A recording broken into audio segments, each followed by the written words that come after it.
Halo semuanya, saya Sisili Asriana Femnasi, NPM 22220033. Saya mahasiswa Universitas Timur, Program Studi Ilmu Administrasi Negara, Fakultas Ilmu Sosial dan Ilmu Politik semester 5. Saya akan mereview buku Etika Administrasi yang ditulis oleh Khairul Umam MSI MAG, penerbit buku Pustaka Setia. Saya mereview buku ini untuk memenuhi ujian akhir semester mata kuliah Etika Administrasi Negara dengan dosen pengampu Bapak Yoakim Rembu Estos, MAP. Materi yang pertama, konsep etika administrasi negara. Pertama, etika. Istilah etika memiliki 3 arti.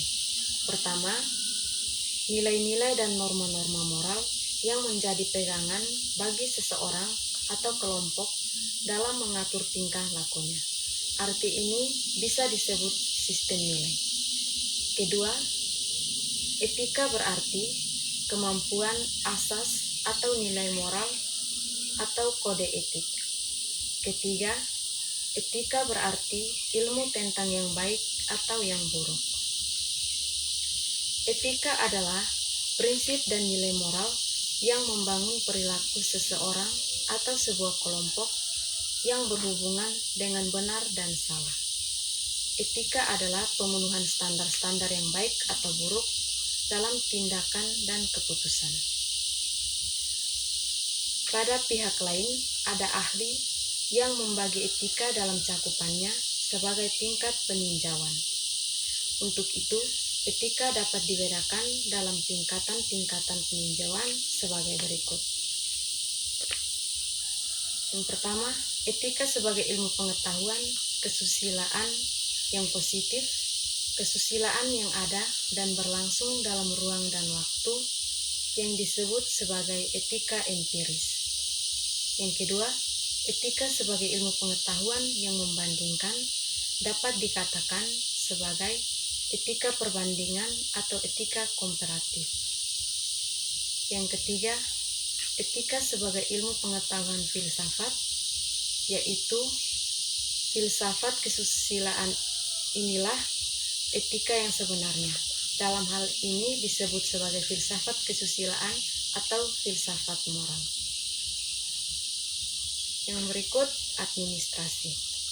Administrasi merujuk pada proses pengorganisasian, koordinasi, dan pengelolaan sumber daya untuk mencapai tujuan tertentu. Dalam konteks administrasi negara, ini mencangkup kegiatan lembaga, departemen, dan institusi pemerintah dalam menjalankan fungsi dan tanggung jawab mereka. Ilmu administrasi merupakan hasil pemikiran, penalaran manusia yang disusun berdasarkan rasionalitas dan sistematika yang mengungkapkan kejelasan tentang objek formal, yaitu pemikiran untuk menciptakan suatu keteraturan dari berbagai aksi dan reaksi yang dilakoni oleh manusia dan objek material, yaitu manusia yang melakukan aktivitas administrasi dalam bentuk kerjasama menuju terwujudnya tujuan tertentu. Pada prinsipnya, administrasi memiliki pengertian yang sama, yaitu sebagai berikut. Yang pertama, 2 orang atau lebih. Harus ada 2 orang, karena pada dasarnya manusia tidak dapat bekerja sama dengan dirinya sendiri. Oleh karena itu, harus ada orang lain yang turut serta dalam proses kerjasama itu. Yang kedua, tujuan. Tujuan dapat ditentukan oleh sebagian atau mungkin hanya seorang dari mereka yang terlibat. Yang ketiga, tugas yang hendak dilaksanakan. Pencapaian tujuan akan lebih efisien dan ekonomis apabila semua orang yang terlibat bersedia bekerja sama satu sama lain. Yang berikut, unsur-unsur administrasi. Yang pertama, organisasi. Organisasi yaitu wadah bagi segenap kegiatan usaha kerjasama. Yang kedua, manajemen. Manajemen yaitu kegiatan menggerakkan sekelompok orang dan mengarahkan fasilitas kerja. Yang ketiga, komunikasi. Komunikasi yaitu penyampaian berita dan pemindahan pikiran seseorang kepada yang lainnya dalam rangka terwujudnya kerjasama. Yang keempat, kepegawaian. Kepegawaian yaitu pengaturan dan pengurusan pegawai atau karyawan yang diperlukan. Kelima, keuangan. Keuangan yaitu pengelolaan segi-segi pembiayaan dan pertanggungjawaban keuangan. Yang keenam, perbekalan. Perbekalan yaitu perencanaan, pengadaan, dan pengaturan pemakaian barang-barang keperluan kerja. Yang berikut, negara. Negara adalah suatu persekutuan alat organisasi kedaerahan dan kewilayahan yang memiliki sistem politik yang melembaga dari rakyat, keluarga, desa, dan pemerintah yang lebih tinggi, terdiri atas orang-orang kuat yang memiliki monopoli kewibawaan, daulat, hukum, dan kepemimpinan yang bersifat memaksa, sehingga pada akhirnya memperoleh keabsahan dari luar dan dalam negeri. Selanjutnya, organisasi ini memiliki wewenang untuk membuat rakyatnya tentram, aman, teratur, dan terkendali pada satu pihak dan pihak lain, melayani kesejahteraan untuk mewujudkan cita-cita bersama. Yang berikut, unsur-unsur negara. Beberapa unsur yang harus dipenuhi dalam membentuk suatu negara, yaitu sebagai berikut. Yang pertama, pemerintahan. Pemerintahan adalah sekelompok orang yang menjalankan aturan dengan maksud menjaga ketertiban dan keamanan pada suatu pihak. Wilayah. Wilayah adalah lokasi atau arena tertentu dengan seluruh kandungan potensi wilayah dan semua kekuatan yang dapat dimanfaatkan, baik yang bersifat fisik maupun non-fisik, secara kompleks yang menyangkut keseluruhan tata ruang dan sumber kekayaan alam dalam tempat tersebut. Rakyat. Rakyat adalah salah satu syarat negara, yaitu semua orang yang ada dalam negeri maupun di luar negeri mewakili hak pilihan atau dicabut hak pilihannya untuk waktu tertentu. Pengakuan. Pengakuan dari dalam dan luar negeri tentang keberadaan suatu negara, artinya negara tersebut sudah sah. Yang berikut, etika administrasi negara. Etika administrasi negara adalah seperangkat nilai atau prinsip nilai yang dapat digunakan sebagai pedoman, pegangan, referensi, sekaligus standar penilaian baik buruknya sikap, tindakan, dan perilaku administrasi negara atau birokrasi publik dalam menjalankan tugas dan tanggung jawabnya. Materi yang berikut, ruang lingkup etika administrasi negara. Pertama, etika dan moralitas. Etika berhubungan dengan nilai-nilai kehidupan seseorang dan norma-norma hukum yang berlaku. Sedangkan moral merupakan sifat-sifat individu yang khusus di luar kenyataannya. Moral menyatakan tindakan atau perbuatan lahiriah seseorang atau daya dorongan internal untuk mengarah pada perbuatan baik dan menghindari perbuatan buruk. Yang berikut, garis besar landasan etika. Landasan etika yang mendasari etika administrasi negara meliputi yang pertama, naturalisme. Aliran ini berpandangan bahwa kenyataan yang sebenarnya adalah alam semesta yang hanya bisa dilandai secara fisik. Individualisme, setiap orang bertanggung jawab secara individual bagi dirinya. Hedonisme, aliran ini berpendapat bahwa secara kodrat manusia selalu mengutamakan kenikmatan, yaitu apabila kebutuhan kodrat terpenuhi. Eudaimonisme, perbuatan yang dianggap baik adalah yang mendatangkan kebahagiaan kepada manusia. Idealisme, kesadaran adanya lingkungan normativitas bahwa pendapat kenyataan bersifat normatif yang memberikan dorongan kepada manusia untuk berbuat. Yang berikut, etika sosial.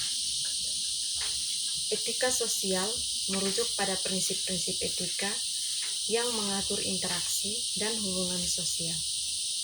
Dalam konteks administrasi negara, ini melibatkan pertimbangan dampak kebijakan dan tindakan pemerintah terhadap masyarakat secara keseluruhan, mempromosikan harmoni sosial, dan mengatasi masalah keadilan sosial. Materi yang berikut, legitimasi kekuasaan negara. Pengertian legitimasi. Kekuasaan adalah kemampuan dalam suatu hubungan sosial melaksanakan kemauan sendiri sekalipun mengalami perlawanan dan apapun dasar kemampuan itu. Legitimasi adalah kesesuaian suatu tindakan, perbuatan dengan hukum yang berlaku atau peraturan yang ada, baik peraturan hukum formal, etis, adat istiadat, maupun hukum kemasyarakatan yang telah lama tercipta secara sah. Legitimasi dapat diartikan dalam arti luas dan arti sempit. Dalam arti luas, legitimasi adalah dukungan masyarakat terhadap sistem politik, sedangkan dalam arti sempit, legitimasi merupakan dukungan masyarakat terhadap pemerintahan yang berwenang antara kekuasaan normatif dan kualitas pribadi berkaitan dengan legitimasi. Yang kedua, jenis legitimasi. Ada beberapa jenis legitimasi. Yang pertama, legitimasi sosiologi. Dipengaruhi oleh rasionalitas formal. Rasionalitas formal meliputi proses berpikir aktor dalam membuat pilihan mengenai alat dan tujuan. Legitimasi tradisional, legitimasi yang didasarkan pada tradisi, kebiasaan, atau adat istiadat yang sudah berlangsung lama dalam masyarakat. Legitimasi karismatik, legitimasi yang didasarkan pada kualitas pribadi seorang pemimpin yang dianggap luar biasa atau memiliki karisma. Legitimasi rasional legal, legitimasi yang berasal dari sistem hukum atau aturan yang diterima secara rasional oleh masyarakat. Yang kedua, legalitas. Kata legal berarti sesuai dengan hukum.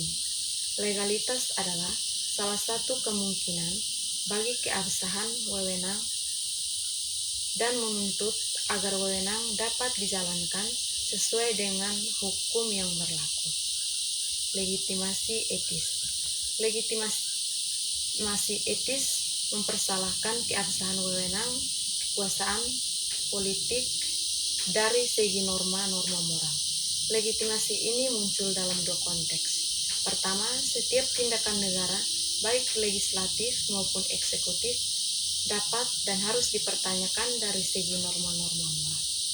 Kedua, legitimasi etis yang menjadi pokok bahasan etika tidak menyangkut kebijakan dari kekuasaan politik, tetapi dasar kekuasaan tersebut. Sumber legitimasi kekuasaan negara. Legitimasi kekuasaan negara berasal dari berbagai sumber, termasuk kedaulatan rakyat, keyakinan bahwa kekuasaan tertinggi berada di tangan rakyat, konstitusi, hukum dasar yang menguraikan struktur dan kekuasaan negara, kepercayaan masyarakat, kepercayaan dan keyakinan dimiliki warga negara terhadap pemerintahan mereka, kinerja pemerintah, efektivitas dan efisiensi pemerintah dalam memberikan layanan publik dan mengatasi kebutuhan masyarakat. Berikut ini beberapa teori cara memperoleh kekuasaan. Yang pertama, teori teokrasi. Teori ini mengajarkan bahwa para penguasa negara mendapatkan kuasa dari Tuhan, seolah-olah para raja dan penguasa lainnya merupakan wakil Tuhan. Teori hukum alam. Teori tentang hukum alam telah ada sejak zaman dahulu, antara lain diajarkan oleh Aristoteles yang mengajarkan bahwa ada dua macam hukum. Pertama, hukum yang berlaku karena penetapan penguasa negara. Kedua, hukum yang tidak bergantung pada pandangan manusia tentang baik buruknya hukum yang asli. Teori kedaulatan negara. Teori kedaulatan negara mengatakan bahwa negaralah menciptakan hukum. Jadi, segala sesuatu harus tunduk pada negara. Teori kedaulatan hukum. Menurut teori kedaulatan hukum, pemilik kekuasaan, bahkan merupakan kekuasaan tertinggi, adalah suatu negara, adalah hukum.